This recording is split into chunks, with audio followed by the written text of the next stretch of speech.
seja bem-vindo ao módulo 8, aula 5.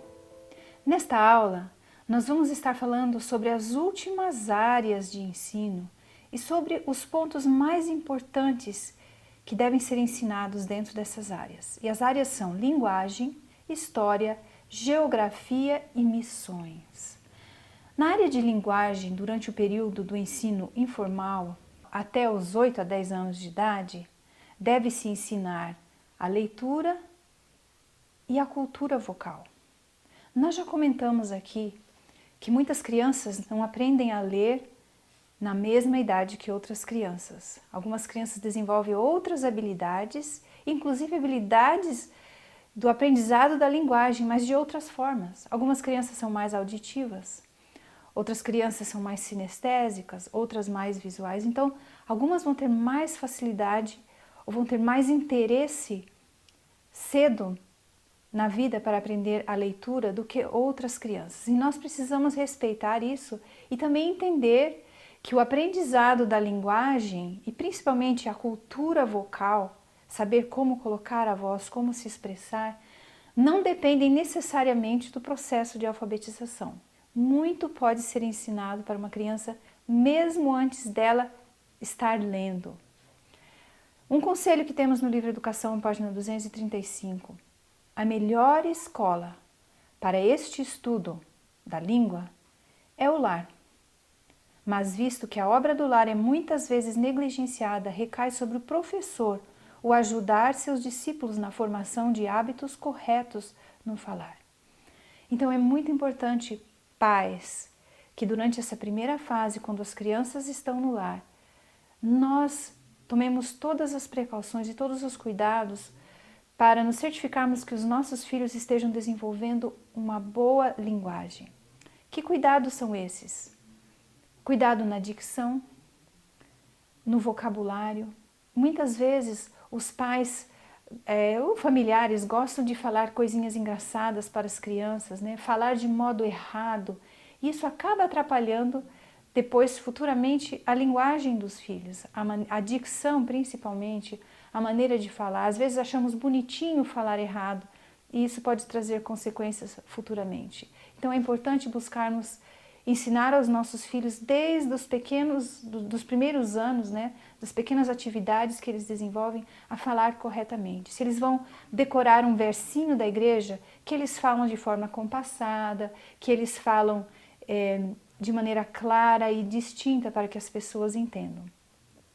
Já no ensino formal, dos 10 aos 15 anos, o conhecimento deve ampliar-se. Além da leitura e da cultura vocal, dentro da linguagem agora eles vão aprender a gramática, vão aprender a escrever, vão aprender a soletrar. No livro Conselhos aos Professores, Pais e Estudantes, página 216, diz: um dos ramos fundamentais do saber é o estudo da língua. Em todas as nossas escolas deve-se ter o cuidado especial de ensinar aos estudantes o uso correto da língua materna, no falar, ler e escrever. Não se pode exagerar, por mais que se diga, com relação à importância da perfeição nestas matérias. Mais um conselho: uma boa ortografia, uma caligrafia clara e bonita são conhecimentos essenciais. O principal requisito da linguagem é que seja pura, benévola e verdadeira, a expressão exterior de uma graça interna. Educação, página 235. Nós vemos aqui que além das técnicas de linguagem, da escrita, da ortografia, da gramática, o mais essencial é que a linguagem seja uma linguagem pura. Deus, ele vê além do que o homem vê. Muitas vezes no ambiente acadêmico, nós buscamos uma perfeição nas habilidades que são vistas. Mas Deus olha mais do que isso. Ele não olha apenas a gramática correta que foi usada, mas as intenções do coração ao escolher as palavras que nós falamos. No ensino avançado, após os 15 anos, além da cultura vocal, acrescenta-se as línguas modernas, línguas antigas, a língua inglesa e a literatura apropriada. Nós já conversamos um pouco sobre o estudo da literatura, para evitarmos ficções, literaturas que não condizem com a nossa fé. Mas existem boas literaturas que podem ser e devem ser exploradas nesses anos mais avançados do ensino da linguagem. A cultura vocal. Os estudantes que desejam tornar-se obreiros na causa de Deus devem ser exercitados em falar clara e incisivamente. Do contrário, serão prejudicados em metade da influência que poderiam exercer para o bem. A habilidade de falar com simplicidade e clareza, em acentos sonoros, é imprescindível em qualquer ramo da obra. Jovens que planejam trabalhar para Deus, todos vão usar a fala como uma das maneiras de transmitir a palavra de Deus às pessoas. E é por isso que, na nossa maneira de falar, nós precisamos falar de maneira mais clara possível, mais distinta possível, expressando com simplicidade aquilo que nós temos em mente. Mais um conselho do livro Conselhos aos Professores, Pais e Estudantes, página 297. Aos jovens se deve ensinar a respirar convenientemente e a ler de maneira que nenhum esforço anormal sobrevenha à garganta e pulmões, mas que esse trabalho seja participado pelos músculos abdominais. Importante neste ponto nós salientarmos a respiração correta, já falamos um pouco sobre isso também. O uso do diafragma, em vez de forçar a garganta ou mesmo tentar forçar os pulmões para se pronunciar de forma clara. É importante entendermos a respiração correta para falarmos com uma tonalidade agradável e com um volume correto que alcance as pessoas. O estudo das línguas estrangeiras. Os jovens se devem estar habilitando para o serviço, tornando-se familiarizados com outras línguas, para que Deus deles se sirva como de instrumentos para comunicar sua salvadora verdade ao povo de outras nações. Esses jovens talvez obtenham conhecimento de outros idiomas, mesmo enquanto empenhados no trabalho em prol dos pecadores. Conselhos aos Professores, Pais e Estudantes, página 508. O estudo das línguas de outros idiomas, nós vemos que é considerado secundário, no sentido de que primeiro devemos aprender a língua materna, de forma correta. Mas ele é muito importante, principalmente quando se pensa no envolvimento nas missões. Hoje em dia existem muitas oportunidades de missões em outros países e uma língua estrangeira com certeza é uma boa aquisição para todo jovem missionário. No livro Conselhos aos Professores, Pais e Estudantes, página 382, lemos: há carreiras em que é necessário conhecimento do grego e do latim. Alguns precisam estudar essas línguas, mas o conhecimento das mesmas, requerido para fins úteis, pode ser obtido sem o estudo de literatura corrupta e corruptora. De um modo geral, principalmente no passado, quando se falava no estudo de grego e latim, as pessoas liam a literatura que envolvia mitologia, que envolvia contos que não são reais. E dentro dos princípios da verdadeira educação, esse tipo de literatura não é recomendada. Mas o estudo de uma língua mais antiga pode ser muito útil em áreas como teologia, por exemplo, ou em outras áreas, quando você deseja descobrir as raízes das palavras, a origem das palavras. É importante ter algum conhecimento nessas áreas. Então esse estudo não deve ser totalmente descartado, mas deve ser estudado com muito cuidado. Alguns pontos importantes a serem ensinados. Devemos ensinar os alunos a ler de forma inteligível e impressiva, aprender composição e ortografia, escrever e falar a língua materna com precisão, desenvolver uma linguagem pura e verdadeira. Isto é considerado mais importante ainda do que aprender as regras gramaticais. Aprender a falar distintamente, empregar palavras que exprimam clara e energicamente seus pensamentos. Usar músculos abdominais no respirar e no falar. Esses conselhos foram tirados do livro Educação e do livro Conselhos aos Professores, Pais e Estudantes. Agora, alguns hábitos que devem ser evitados na nossa linguagem: criticar, difamar, expressões sem sentido ou imorais, os falsos cumprimentos, os exageros, falsidades no comércio como propaganda enganosa, brincadeiras de mau gosto, insinuações do mal e precipitação no falar. Não são regras gramaticais, esses itens que colocamos, mas são regras morais, que têm a ver com o nosso respeito ao próximo e o nosso respeito principalmente a Deus. Agora nós vamos para a área de história.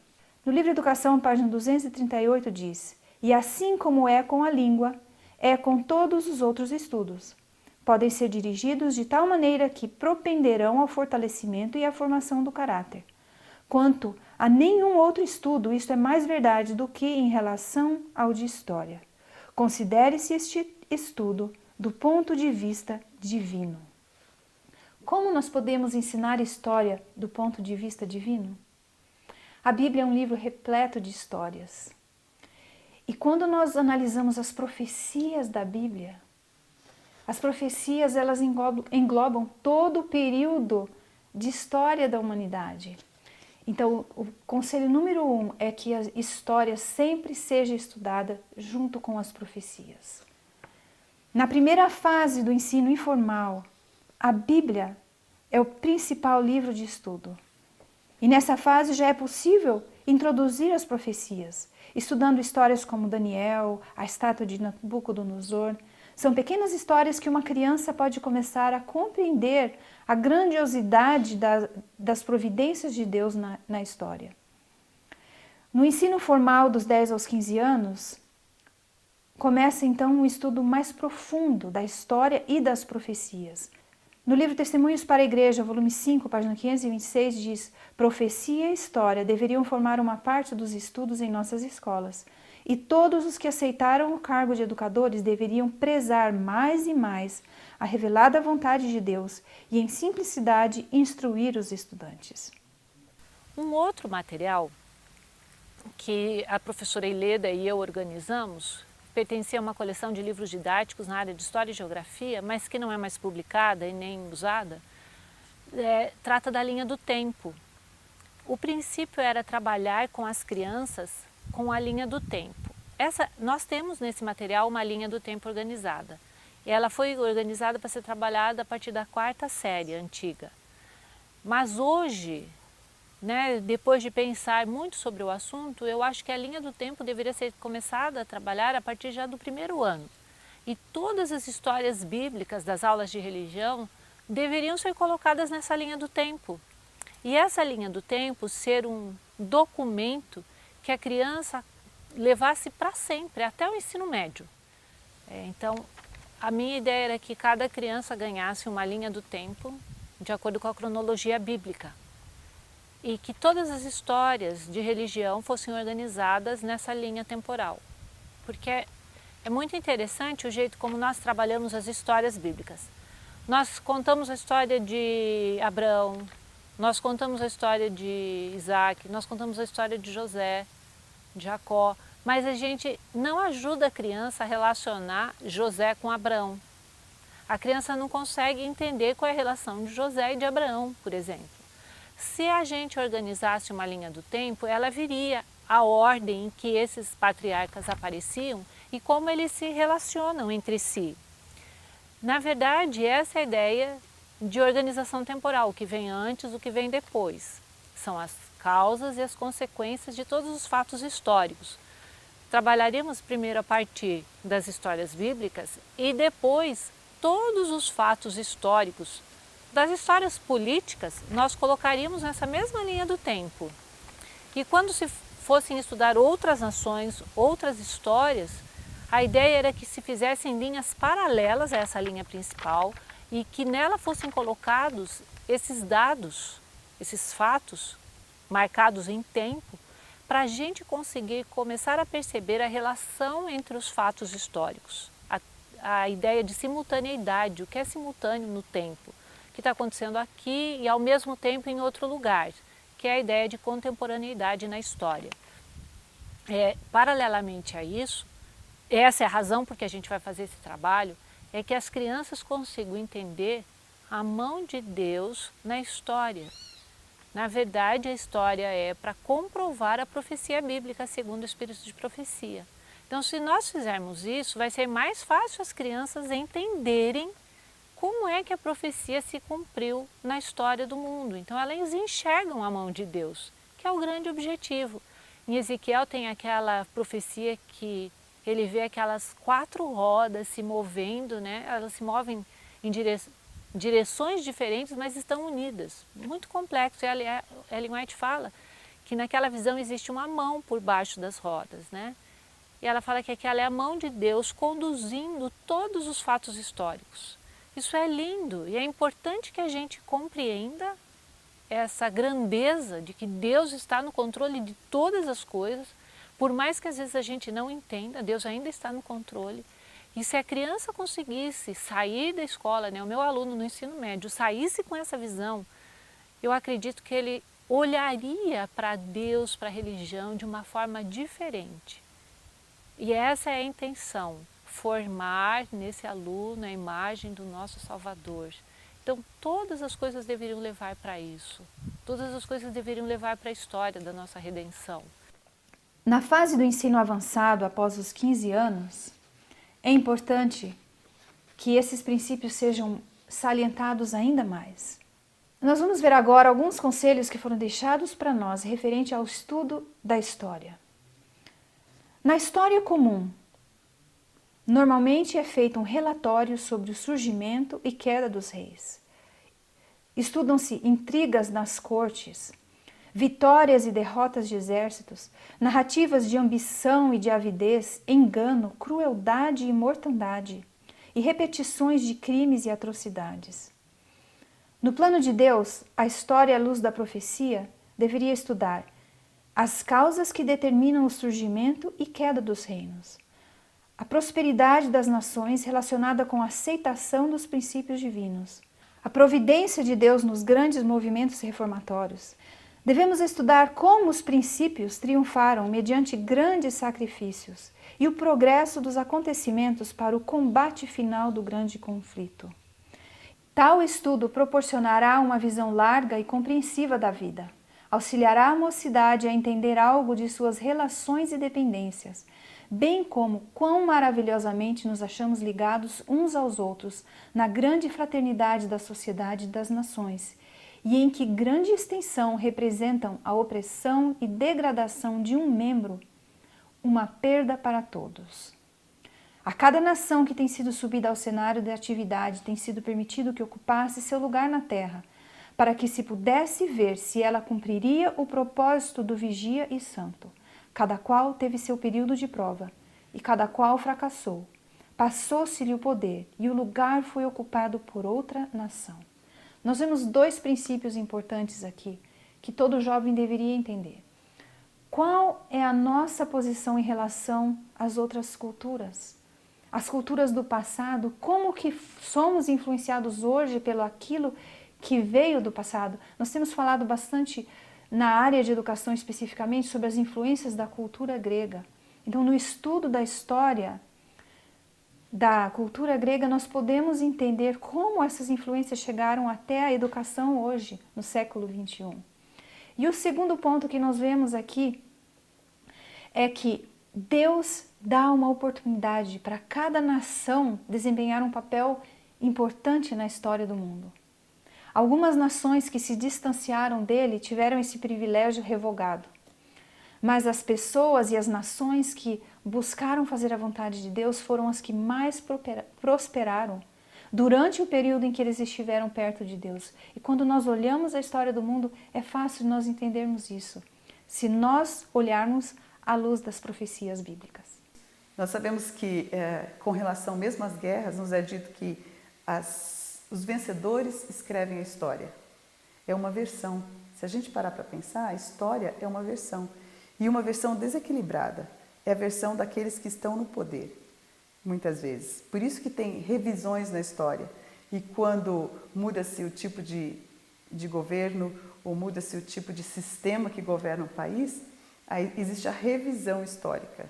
E aí eles começam a reinterpretar a história e começam a aparecer novos dados que tinham sido selecionados. Não quer dizer que a história, que o que foi escrito não é verdade, mas muitas vezes é verdade. Mas é que quando nós omitimos parte da história, a gente acaba conduzindo o pensamento para um outro lado. E a mesma coisa é com relação aos livros didáticos, com relação ao material de leitura que a criança recebe. Mas tem uma exceção, a Bíblia. Na Bíblia, a perspectiva é divina. A perspectiva da Bíblia revela não só as partes positivas para exaltar uma nação, exaltar uma pessoa, mas ela mostra também as falhas. Mostra o caminho que aqueles escolheram de causa para efeito. É a perspectiva do alto. Se a gente for, hoje que a gente tem os drones, né? A gente pode ver não só o que a gente vê no nosso nível, mas a gente pode ver de cima. E a perspectiva se torna muito diferente. Geografia e missões. Assim como o estudo da história nos ajuda a entender as profecias, o estudo da geografia nos ajuda a conhecer as diferentes nações e a nos prepararmos para trabalhar na missão em prol dessas nações. No ensino informal, até os 8 a 10 anos de idade, a geografia começa no lar, na família e na comunidade. A geografia é o campo das ciências que estuda os países, suas características, seus habitantes e os fenômenos da Terra. Juntamente com as ciências, a geografia nos dá a oportunidade de conhecer melhor a obra criadora de Deus. E mais do que isso, nos dá a oportunidade de entender melhor a obra-prima da criação de Deus, o ser humano. Na primeira fase do ensino da geografia, as crianças começam a entender o mundo entendendo o seu próprio lar, a sua família, as relações dentro da família, as suas relações na comunidade, as suas relações com os amigos na igreja. E isso tudo tem a ver com missão. E é por isso que nós gostamos de relacionar o estudo da geografia com o preparo para o trabalho missionário, para as missões. O lar é o primeiro campo missionário da criança. E quando a criança aprende a desempenhar as suas tarefinhas, ajudando os pais e a mãe no lar, e aos poucos ela começa a transferir essa atividade para a sua comunidade, auxiliando, quem sabe, algum familiar que esteja doente, algum membro da comunidade ou da sua igreja, ela começará a entender a sociedade e a importância da sua influência e do seu trabalho na comunidade em que ela vive. Pequenos projetos como, por exemplo, visitar um asilo, visitar um hospital e auxiliar as pessoas, podem ajudar as crianças a começar a ter noções de geografia e do estudo da sociedade. Outras atividades, como por exemplo, as mensagens que são recebidas através do informativo das missões na igreja, ou qualquer outra atividade missionária que envolva outras culturas, também vão ajudar as crianças a começar a compreender as diferentes características das culturas, o ambiente em que vivem, a alimentação que comem, a maneira como se vestem e, o mais importante, as necessidades que eles possuem, principalmente as necessidades espirituais. A gente recentemente conseguiu um mapa do Brasil, como a gente às vezes sai muito, para ele começar também a identificar, né? Então a gente coloca a pina ali para onde que está, né? No mapa, onde a gente está. São essas atividades com muita pintura, que ele gosta bastante, gosta muito de massinha, e a gente vai fazendo... A gente fez quadros que a gente coloca na parede também. Eu procuro para ele fazer parte, assim, né? Aí eu fiz uns quadrinhos, né, ali, então sempre quando tem... Obrigado! Eu vou passar no... E aí a gente coloca as atividades dele, algumas na parede, né? E sempre vai trocando, assim, até para ele ver também que faz parte, né, da casa, assim, da família, né? A gente foi acostumado, desde criança, a receber, né? A gente senta na igreja para receber, então eu quero um bom programa, eu quero um bom cantor lá na frente, então a gente foi muito acostumado a receber, assim. Então, quando a gente teve filho, a gente começou a descobrir muitas coisas, né? E eu acho que a gente fica mais sensível, né? A voz do Espírito Santo, a gente começou a perceber muitas coisas e uma delas foi incomodando bastante a gente, assim, o fato de que numa igreja grande a gente é meio dispensável, né?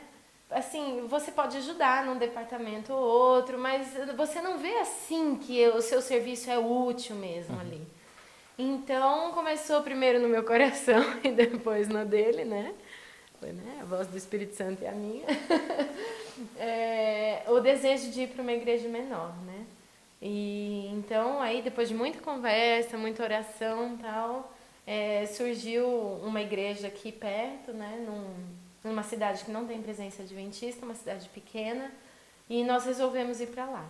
Mas não só isso, acho que vale a pena comentar que as tentativas sempre eram humanas de tentar resolver uma coisa assim, para não fazer barulho, para não... quando o sentido contrário era o correto, né? Envolvê-los num motivo principal, que era o envolvimento com a igreja, né? O serviço. É o serviço para o próximo. E ali, assim, a gente não precisa nem dizer para eles trabalharem, né? O Luca é o meu mais velho, né? Tem 6 anos e ele é assim por natureza. Ele ama as pessoas, ele ama trabalhar, ele gosta muito de estar envolvido, então ele já vai, assim, por natureza. A Clara, a gente, né, a mais nova de 3, a gente tem que dar uma empurradinha, mas ela também gosta. Depois que ela começa, ela gosta. No ensino informal, dos 10 aos 15 anos, continua então o ensino da geografia e missões de uma forma mais ampla. No livro Educação, página 269, diz que é a familiaridade que desperta a simpatia. E esta é a originadora da prestatividade eficaz. Para despertar nas crianças e nos jovens simpatia e espírito de sacrifício pelos milhões que sofrem nas regiões de além, familiarizem-se eles com esses países e povos. Em vez de carregarem sua memória com uma série de nomes e teorias que nenhuma influência tem sobre sua vida, e em que, uma vez fora da escola, raramente pensam, estudem eles todos os países à luz do esforço missionário e familiarizem-se com os povos e suas necessidades. Isso é um fato provado. Eu tenho muito mais facilidade em ajudar uma pessoa que eu conheço, uma pessoa que eu entendo quais são as suas necessidades, do que uma pessoa desconhecida. Quando nós ensinamos sobre os povos e sobre as suas necessidades para os alunos, no coração deles desperta muito mais o desejo de ajudá-los. E é isso que faz com que os jovens se despertem para as missões. Mais uma citação do livro Testemunhos para a Igreja, volume 6, página 203. Nossas escolas são ordenadas por Deus, a fim de preparar as crianças para essa grande obra. Aí devem elas ser instruídas nas verdades especiais para este tempo e na obra missionária prática. Devem alistar-se no exército de obreiros para ajudar o enfermo e o sofredor. As crianças podem tomar parte na obra médico-missionária e ajudar a levá-la avante em todos os seus aspectos. Suas contribuições poderão ser pequenas, mas ainda assim úteis. Existem muitas oportunidades e a obra médico-missionária é uma dessas formas de atingir a comunidade através de feiras de saúde, através de seminários ou através mesmo de ministrar pequenos tratamentos naturais aos membros da comunidade e à vizinhança. Na fase avançada, após os 15 anos, a geografia então se volta totalmente para as missões, aos projetos missionários reais nos quais os jovens vão participar. Um bom exemplo de uma escola que soube trabalhar este princípio de ligar o estudo da geografia às missões foi feito pela escola de Oberlin, antes de 1844. Naquela época, ainda existia a escravidão nos Estados Unidos. E esses jovens, com desejo de alcançar, de fazer um trabalho missionário entre os escravos, começaram a estudar muito de como os escravos viviam, da região em que eles viviam, analisar os mapas. E isso foi relatado, ironicamente, numa crítica que foi feita a essa escola por alguém que não aceitava ou não concordava com os princípios cristãos que a escola vivia na época. Esse comentário foi registrado no livro The Story of Oberlin, página 265. Com a aritmética é ensinado o cálculo do número de escravos e seu valor per capita. Com a geografia, as linhas territoriais e as localidades de territórios escravagistas supostamente favoráveis à emancipação. Com a história, as crônicas daquela instituição peculiar. com a ética e a filosofia, a lei superior e a resistência a decretos federais. Nós vemos aqui, então, que essa escola ela conseguiu não apenas usar a geografia no preparo para a missão, mas também a história, a filosofia, a ética, muitas outras áreas de conhecimento. Talvez este seja um ótimo exemplo da interdisciplinaridade, que é o uso ou a combinação das diferentes disciplinas para se alcançar um objetivo em comum.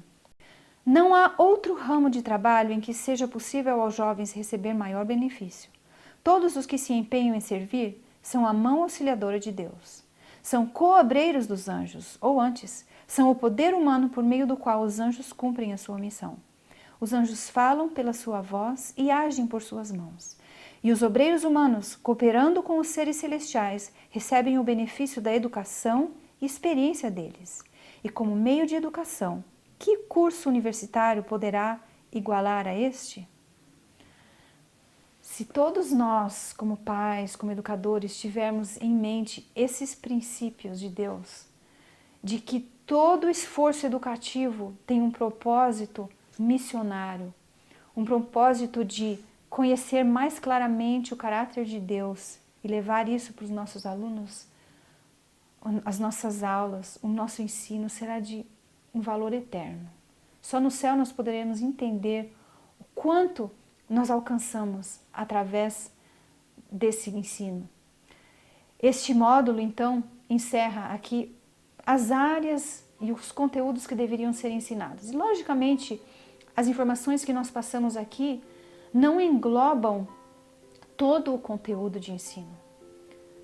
O conteúdo que normalmente nós vemos em um livro didático, em um livro de uma matéria específica, ele pode ser passado, ele deve ser passado, mas com um enfoque especial.